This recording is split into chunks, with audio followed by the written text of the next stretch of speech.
Hello, everyone, and welcome to this week's episode of the Disney Dining Show. I'm your host, Pete Werner, joined at the table this week by my good friends, Mr. Sean Falk. Hi. And Mr. Steve Porter. Hello.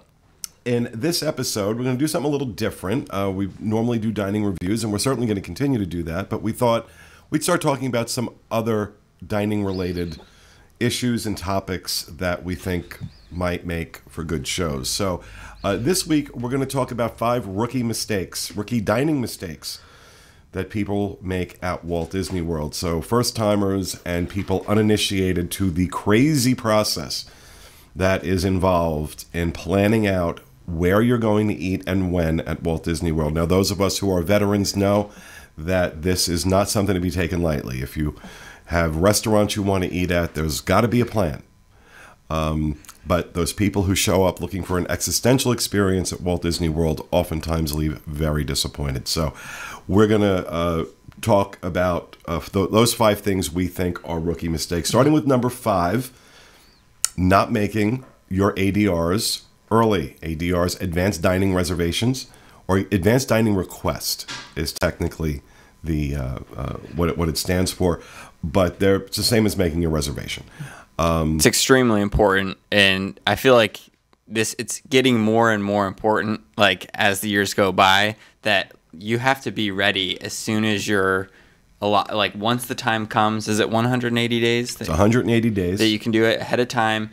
I mean, there are certain restaurants, Be Our Guest, Cinderella's Royal Table, those premier restaurants, you're going to want to do that the day that it's available because they will be gone soon after. Right. Now, and this is, for very specific restaurants now that where you really need to get crazy. Like, all right, so let's say you want to do Cinderella's Royal Table, which is in the restaurant in Cinderella Castle in the Magic Kingdom. If you want to do Be Our Guest, which is the Beast's Castle in New Fantasyland in the Magic Kingdom. Even certain other restaurants around property tend to be harder reservations to get. You want to take advantage. Now, it's 6 months out for everyone, basically, but it's 6 months plus 10 days if you're a Disney Resort guest. So if you're staying on property, you do get a little bit, you do get a jump. And that's why a lot of times people will say, I was on 6 months to the day and I didn't get the reservation. Well, that's because people staying on property get a little bit of a head start, and that can make all the difference in the world for reservations like Cinderella's Royal Table and Be Our Guest. So really taking advantage of that. Now, not every restaurant in Walt Disney World requires this. And if you're planning a last-minute vacation and you've not made your ADRs 6 months in advance, you'll still be able to eat. You just may not get the places that you want. Yeah. And if you hear like tapping in the background, that's because Abigail, my dog, is in here with us. Lay down, honey. Lay down. Good girl. She's tap dancing. I was going to say, like, even if it's a thing where you don't want Cinderella's Castle or whatever, any of the other restaurants, another big thing is like times. I mean, if you're going to go to even Crystal Palace, I mean, that's somewhere that I know we made a reservation fairly maybe a week out, I would say. But I mean, when we got there were like 30,000 people outside also waiting for their reservation because it was a really busy time. And, planning out, like, is it going to be during, Wishes, or is it going to be during not Wishes anymore, but the fireworks. They're in the fireworks. And so, like, what time of day is it that you're going to be planning on eating and when you're going to be hungry, like, as far as like planning lunch versus dinner versus breakfast type things as well. I think just playing off of that, it's just you have to be, if you forget to make them early, you're just going to have to be more flexible with those times. So you might be looking at having dinner at 8:45 or really early or really late, just depending on not doing them early enough. Or just be flexible about where you're going to eat. Right. And that kind of brings us to number 4, and that is the do or die reservation. People get, and this is not just rookies, this really is a lot of people. These are veterans that do this. There is, if they don't get Be Our Guest, if they don't get Cinderella's Royal Table, if they don't get, Princess Fairy Tale in Akershus, restaurant Akershus in Norway, that their entire vacation is ruined, that everything is now ruined. My children are crying. You would be surprised how often this happens.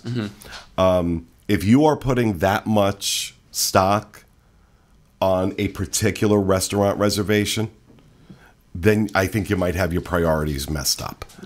Well, and I also, Is it disappointing? Sure. But my vacation is ruined. My children are not going to be okay.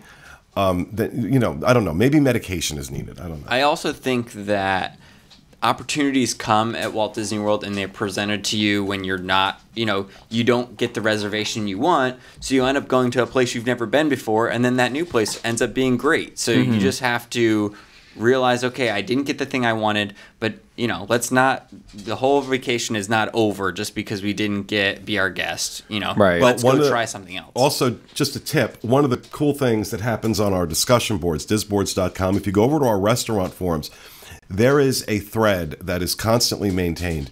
When someone has one of these reservations and they're going to cancel it, they'll post that I have a reservation on this day at this time for this restaurant.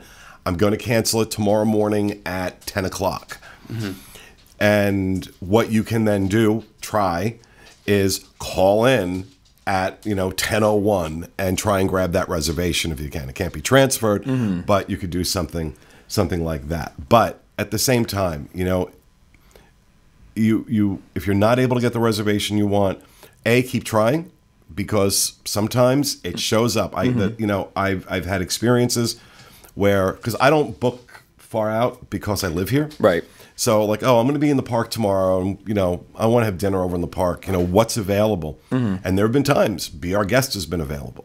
Not often. Right. But every so often, it'll show up. So, being persistent, but also kind of managing that do or die mentality. If I don't get this reservation, my vacation is ruined. Because that really is probably not the case. And if it is, like I said, maybe there's some medication that'll help. Yeah, I think that it's also a situation of, I know the first time that my family came on vacation after the Beast Castle had opened, we really wanted to do it. Like, that was an important thing for us to go try and do.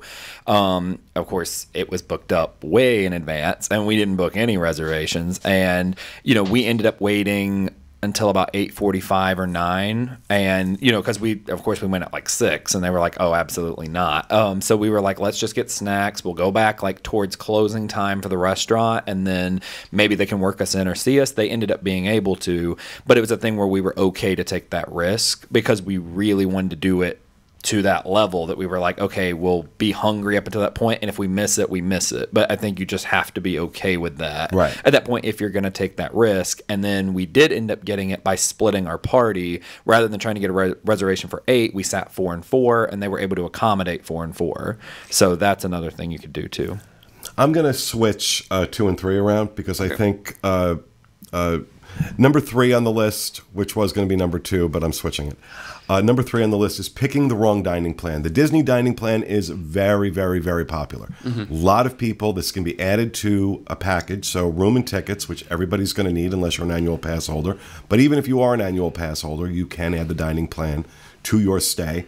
3 tiers of dining plans. You have the quick service dining plan, which gives you 2 meals a day at lunch and dinner, or breakfast. 2 meals a day at a quick service restaurant. And the table service dining plan, which gives you 1 quick service, 1 table service. They all include snacks. And then the deluxe dining plan, which allows you to just basically book whatever, including the signature restaurants. See, if you're on the regular dining plan and you book a signature restaurant, you have to use 2 table service credits. So, but if you're on the signature plan, you can eat at nothing but signature restaurants every night. Does not guarantee you'll get the reservations you want. But what we hear consistently from a lot of families, it's too much food. It is. It's too much food that most people don't eat. In order to make the dining plan worth it, you really have to eat a lot. And if you get unless you're not getting the quick service one. To me, Right. I've gotten the quick service one, and I mean, I came home with snacks. I mean, we almost set our schedule around eating because we have to use these. So Right. we went and ate rather than ride rides. Even when I wasn't hungry, I was And still eating. that, which brings me to number 2, which is overestimating how much you're going to eat. I think people go into picking the dining plan based on this thought that we're going to eat all these meals. And, if you have a family of big eaters, that makes sense. But generally speaking, I think, on average, this is certainly not true for everybody, but on average, I think most people or many people overestimate the amount of food they are really going And to go off of that, even if you don't have the dining plan, I feel like sometimes people make reservations for table service throughout the day, whether you have the dining plan or not. And then you're not even really enjoying the attractions and the shows because you're constantly waiting for a table, or you're waiting at, different table service restaurants and wasting your time all in the automatically assume for a table service restaurant, you're going to kill an hour and a half. Are you there to eat, or are you there to experience the attractions and the parks and things like that? Look, if you're there to eat, knock yourself out. I mean, I'm not judging that. I'm just saying that, most people, wow, oh yeah, it's right. It's going to, by the time I get seated, by the time I get served, by the time we finish up, an hour and a half has passed. I think what happens is a lot of people hear about all these great restaurants at Walt Disney World, and so they want to check off the box of, oh, well, my friend from high school said I should do this, and my friend from this place said I should go here, and the Diz said I should go there. So they try to do all these different places that are recommended from a bunch of different people and online or whatever, and then they're just completely overwhelmed when they get here because they're trying to just do too much, and that kind of goes off of trying to overestimate how much they're going to eat. So. Yeah, and I mean, a big thing with dining plan is like, and when I had it, I really felt like, even when we cashed in our 2 to do a signature, because I think by the last day, even with us trying to eat more, we still had so many left over that we're like, okay, let's start combining quick services into table services and everything so we can use them all. I was getting just pretty much whatever the most expensive thing was that I could get, just to make sure I got my money's worth out of it, kind of thing, and just felt terrible the rest of the day because I would try and get as much food as possible and dessert at the end and all this stuff that you just don't need or whatever. It's hard to use the dining plan. Yeah, for the dining plan to be worth it, you've got to work at it. Oh yeah, it's not just. But for a lot of people, they're aware of that, but it's the convenience of just not having to pull your wallet out every single time, and you just give them your key to the world card, and that's it. So you're kind of prepaying for your meals, but. And for some people, like I said, the convenience is worth the money for them. For others, if you're trying to do this on a budget. Yeah, I mean, even with like dessert, especially, I mean, we would have dessert and I would order the dessert to go like from the start because I'm like, I know I cannot sit here and eat this. And I'm like, now I'm just walking around with like a piece of cake for no reason or whatever from a restaurant. So. And the number one rookie mistake I think that people make in terms of dining at Walt Disney World is they are not prepared for the prices.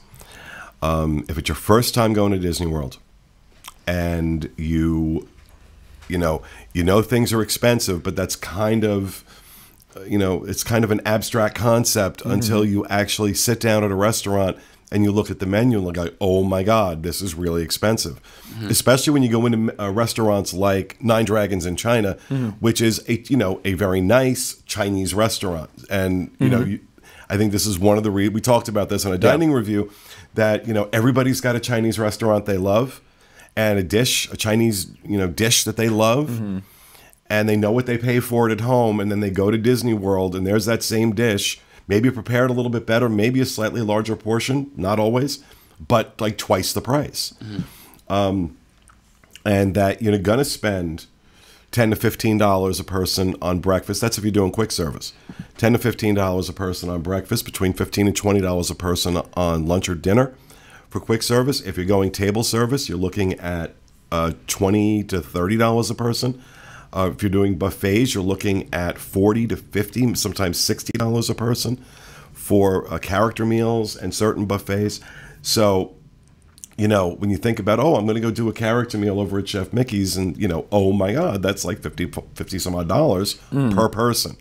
And, you know, especially what you're paying for your kids. Because when, like, you know, a lot of kids, it's, you know, they're picky eaters or they don't like to eat. And, you know, so you're paying this buffet price really just to have the character experience. So I think a lot of people aren't prepared for the pricing. So it's all about doing your research. So, you know, on the Diz, for example, we have all the menus from every restaurant, table service and quick service at Walt Disney World with the pricing. We try and keep it as up to date as possible. Obviously, sometimes things change, and you know, we don't have a full-time person doing that. So, but it will give you a really good idea of what things cost.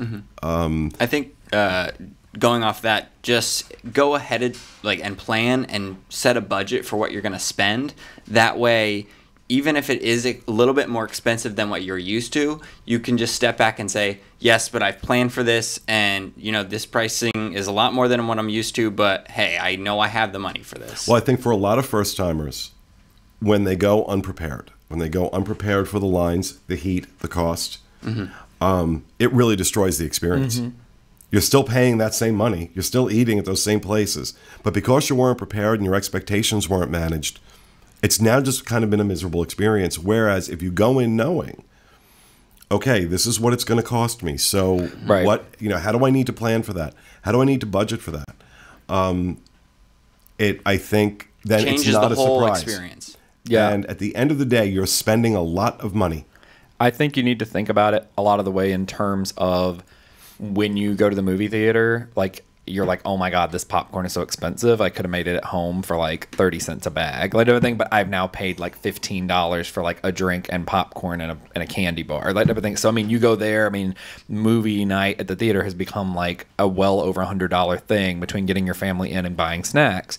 And so it's almost on that same thing. The movies know that you have nowhere else to go. You can't bring food in. I mean, you can, but like you're not supposed to. But they so you can't bring food in technically, and you are kind of at their mercy in a way. And I mean, Disney, yes, you can bring food in. I know we'll get emails like, I make sandwiches for all my kids and all that kind of stuff. Like, I get it. But it's, most people aren't going to do that. They're not going to keep all day, like those types of things. So you really are almost pigeonholed into eating at Disney. I mean, if you leave to go eat somewhere else, it's 3 hours before you're back in the park. By the time you monorail back to your car and then drive off property to a restaurant, get back to the park. I mean, it's just not worth losing 3 or 4 hours out of your day to go do that. So you're kind of stuck. So you got to eat what Disney's providing for you. So I mean, that's kind of also a good mindset to have about it. Like, I'm at a resort property that I really can't leave in a lot of ways. So, and that makes it a bit better in my mind, I guess. So yeah. All right, so there you have it. Our 5 rookie dining mistakes first-timers make at Walt Disney World. So that will do it for this episode. We hope you enjoyed it, and we'll be back with you again next week with another edition of the Disney Dining Show. Thanks for being with us.